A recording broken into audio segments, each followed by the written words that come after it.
And House Oversight Ranking Member Robert Garcia of California joins us now. Congressman, talk us through what you described as the disrespect of the process and one of your members in that meeting. Well, look, first, there's a couple things. Right now, the American public should be very clear that Pam Bondi is leading a White House cover-up, and right now the Republican majority is assisting them. What just happened right now was a complete travesty. We were told 24 hours ago that the Attorney General would come in and give a briefing on the Epstein investigation and case. So we showed up, and the first question that I asked specifically, was, do you commit to coming in for your sworn deposition and testimony under oath, per the subpoena that was bipartisan and that Chairman Comer just put out just 2 days ago? The Attorney General would not commit to following the subpoena and coming in under oath. Yet she wants to come in and set up some type of fake hearing where we ask questions, but it's not transcribed, it's not under oath, and it's not shown to the American people. So we began asking her the same question over and over again if she was going to show up to her sworn deposition, and she would not answer. It got heated, and what was the final straw was when the chairman insulted one of our members in a derogatory term, and we weren't going to sit there and participate in that. This is Representative Lee? Representative Summer Lee. We were not going to allow her to be essentially called a name, something derogatory in the hearing. But along with that, we weren't going to participate in some type of setup where the Attorney General sets up within 24 hours some type of briefing where there was no briefing.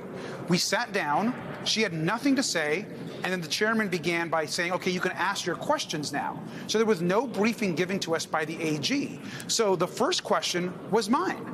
And I asked the Attorney General directly, Madam Attorney General, will you commit to coming in for your sworn deposition as outlined in the subpoena just sent days ago by the chairman, under oath and transcribed? And she refused to answer that question over and over again. This is outrageous.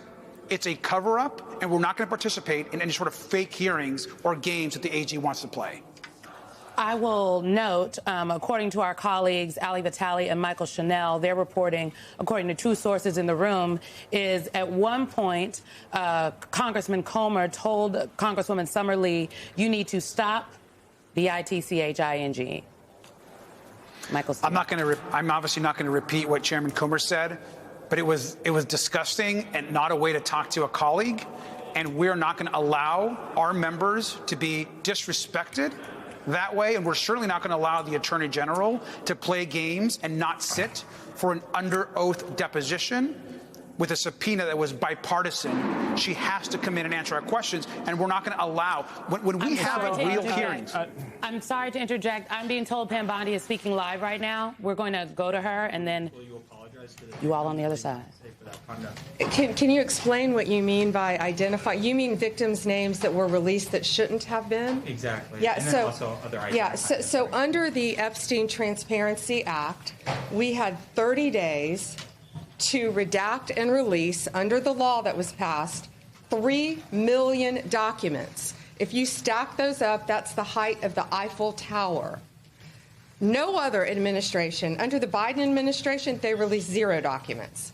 So we did our very best to comply with the law. And of course, we don't want any victim to be further victimized. And that's why we had 500 attorneys with the Criminal Division, with the National Security Division, with the FBI working around the clock to do the best we could. I think it was less than 1% error. Todd, do you want to add to that? Yeah, no, that's right. We said from the beginning that any mistakes that were made, and there should be no mistakes. And so when you say lawyers have said something, that's not a fair question, and you know it. Because we took pains to protect victims. When when someone identified that there was a victim, we immediately pulled that document down, fixed it, and put it back up. Immediately. And so of course, we don't ever want to do anything to re-victimize anybody that was victimized by the horrible crimes of Mr. Epstein. And we didn't. To the extent that mistakes were made, and there were mistakes made because of the reasons the Attorney General just said.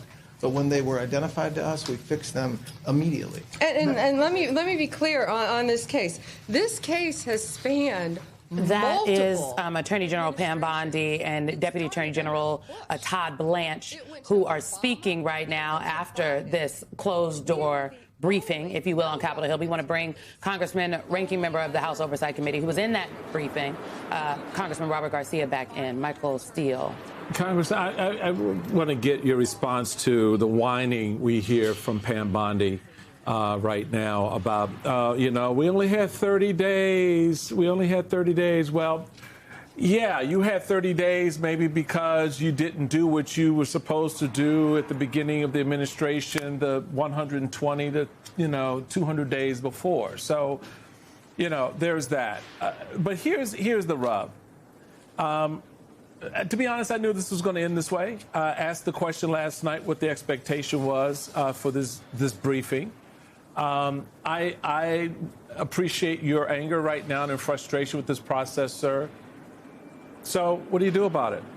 Because these people don't give a damn about you. They don't give a damn about any member of the committee on the Democratic side. They don't give a damn about the process that the House or the Senate has in place, the rules that must be followed, or the subpoenas you issue. So what do? I mean, we're in this limbo between now and the election, but when you get beyond the election and you have the gavel, there's only one thing, in my view, you can do, is to haul her behind with U.S. Marshals in front of you and sit her in a chair and keep her there. And if she don't ask the question, take her behind down to the jail that's in the building. Because that's the only thing these folks are going to understand, sir.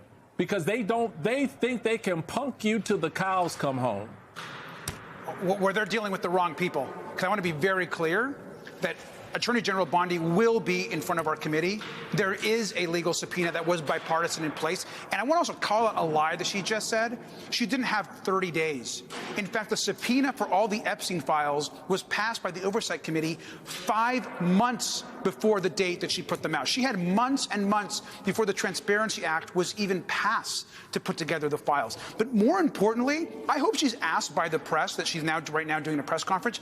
Every question that should be asked to her should be very clear of whether or not she is going to come and sit in front of the legal subpoena and testify under oath in front of the American people. And the fact that she won't answer that question is all we need to know that this continues to be a cover-up. And so we will not rest and stop until we get justice for the survivors. And for her to say they tried their best when they were doxing essentially survivors, when their names were being put out, when their families were being put in danger because they were careless by releasing names of people that were raped and abused by Jeffrey Epstein, Ghislaine Maxwell, and others, give me a break. This process is an embarrassment to the United States. It's insulting to the survivors, and the Attorney General has to sit under oath and answer our questions. So, Congressman, our colleague Michael Chanel asked your exact question about whether or not Bondi would comply with the Oversight Committee subpoena. Bondi said, "I will follow the law." Is that to you a yes? That is not a yes. She said the exact same thing in the hearing.